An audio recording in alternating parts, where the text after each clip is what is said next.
you know, it's no more evident in the time that we're in now. You can see how close the destruction is with everything that's going on all over the world. As you have Israel, Iran, and America in conflict right now, which I have no doubt will probably escalate, leading to the mark of the beast, which is the RFID microchip. I mean, I can't really say for sure because, you know, I can't see the future. The days of the prophets are over. I'm just a teacher doing the best I can. My name is Anayata, you know, just to know humility, to know sorrow. I'm nothing special. But if I had to assume, it feels like, or if I were to do like a logical chronological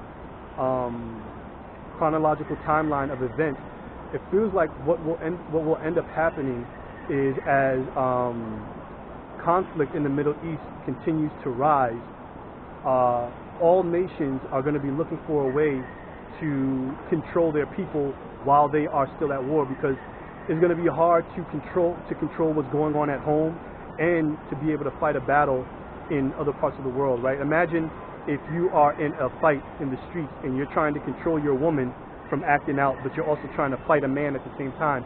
You kind of can't do both at the same time, and so you have to find a way to control your woman somehow, or control that other person while you're also trying to fight this other fight. And I think what's going to end up happening, because America's going to be at war and there's going to be a lot of domestic disturbances going on at home too, they're going to have to find a way to control the people. And one of those ways they're going to be able to control the people is by having the power to shut them off from either making money, from being able to feed themselves, or whatever it may be, right? And so that, I think, in turn is going to have them implement the RFID microchip at that time. For the day of the Lord is near upon all the heathen. Yeah, so again, here out in the land of Moab, amongst one of the top heathen nations in the world, that day of the Lord is very close to finalizing itself and to making itself known amongst all people, where everybody will be brought into remembrance, right? Everybody acts like they don't know who God is, or they don't know that there's one true God in the universe. But during that time, all people are going to be brought into remembrance of, oh yeah, now I remember. Good. As thou hast done, it shall be done unto thee. Thy reward shall return upon thine own head. Yeah, so whatever wickedness you've spread amongst the world, that's going to come back onto you, right? The way you, particularly in the fashion in which you treated the Lord, right? You were very dismissive. You don't believe that there's one true power of the universe, and that at that time, the Most High is going to forget you. Right? He's going to forget you, not just as a singular person here or there, but as a nation of people. And I'm speaking to the Moabites right now, or any of those that are watching. When I post this up, it's going to be clear that there's one true power of the universe.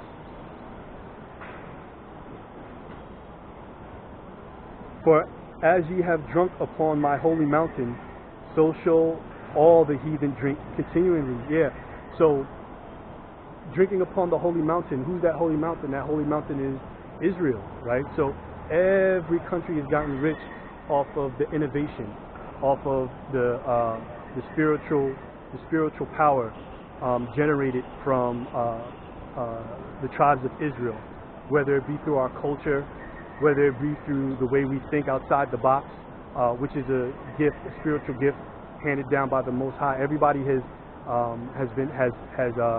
benefited from it some way, and has found a way to monetize it while excluding us from our own ingenuity, a gift given to us by the Most High.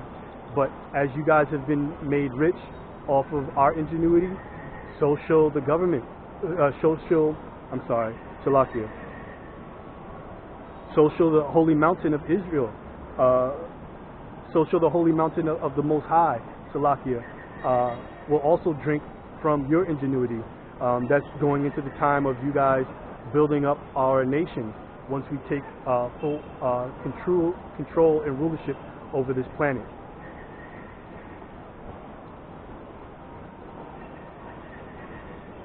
Good. Now, bear with me, brothers. Just give me a moment. Let me hop into my phone real quick and find the rest of the find the other chapter that goes into prophesying against Moab. Give me a few moments here, brothers. I'll be right back.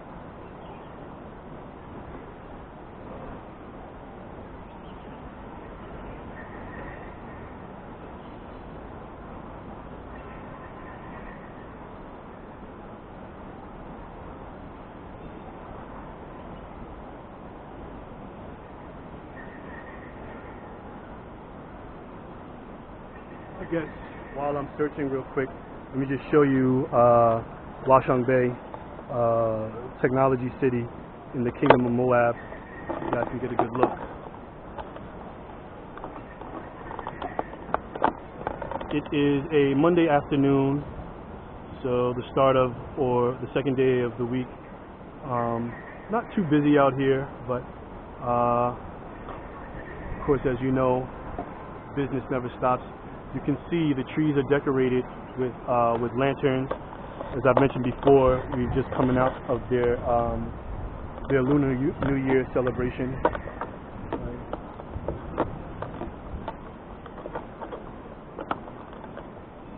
Okay, brothers, just bear with me.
Okay.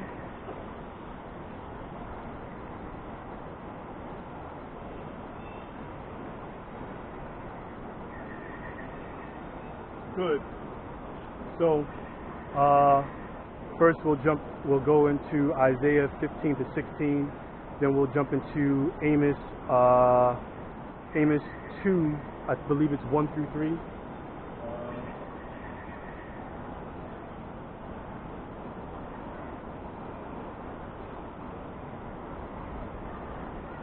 Yeah, Amos 2, 1 through 3. So first, Isaiah 15 to 16. Let's see here.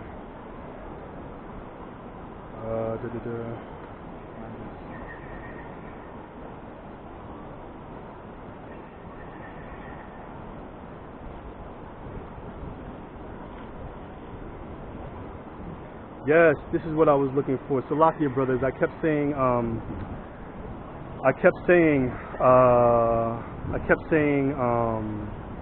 Obadiah before, and I believe it's because it's close to the book of Amos, where the other prophecy against Moab is. So Salakia for that, brothers. Good. So Isaiah 15 and 16. Isaiah 15, starting with 1. The burden of Moab. Because in the night of Ar of Moab is laid waste and brought to silence. Because in the night of Ker of Moab is laid waste and brought to silence. He has gone up to Bajith and to Dibon, the high places, to weep. Right. So again, they've gone up to their high temples in the mountains, like I mentioned to you before. Many of their the temples of their gods are in the mountains, right, in the face of the mountains. You would notice that. Good. Let's see here.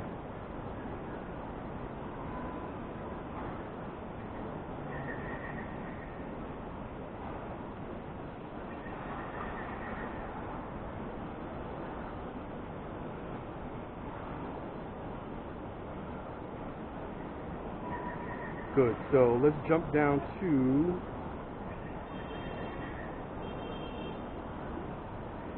let's go to verse 3. Good. In their streets they shall gird themselves with sackcloth on the tops of their houses and in their streets. Everyone shall howl, weeping abundantly. Yeah, so again, that links up with what we read in Jeremiah, how all the pride and the laughter and the shouting while at the winepress, how all of that is going to cease, because it's going to be so terrible out here in this land for all of their arrogancy and for their pride against the Most High God of Israel, my forefathers Abraham, Isaac, and Jacob. Right? It's going to be a tough time for them.